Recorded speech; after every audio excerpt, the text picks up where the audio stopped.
कैसे हो आप सब। उम्मीद है आप सब खैरियत से होंगे। आज जो मैं आपके लिए प्रोडक्ट लाया हूँ, मेडिसिन लाया हूँ, एक सिरप है जी अबाउट कंपनी का एक सिरप है जो कि एपीवाल ब्रांड नेम है इसका।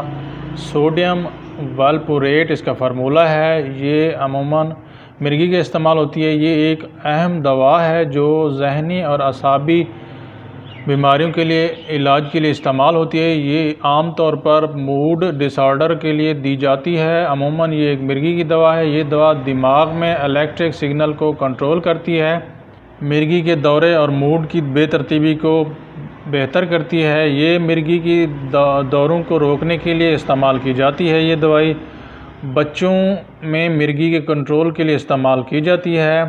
मूड के शदीद उतार चढ़ाव को कंट्रोल करने के लिए इस्तेमाल की जाती है। जहनी उलझन या बेचैनी के मरीज़ों में इस्तेमाल की जा सकती है। एहतियाती तदबीर की बात करें, जिगर की बीमारी में एहतियात करें, दवा अचानक बंद ना करें, दौरे दोबारा शुरू हो सकते हैं। साइड इफ़ेक्ट जिगर की खराबी, खून की कमी, नींद आना, चक्कर आना, वज़न बढ़ना, शदीद उल्टी या पेट दर्द हो सकता है। बालों का गिरना भी शामिल है इसमें। साइड इफ़ेक्ट में बाल भी गिर सकते हैं। नेक्स्ट वीडियो में मिलते हैं, तब तक ये दुआ में याद रखिएगा। अल्लाह हाफिज़।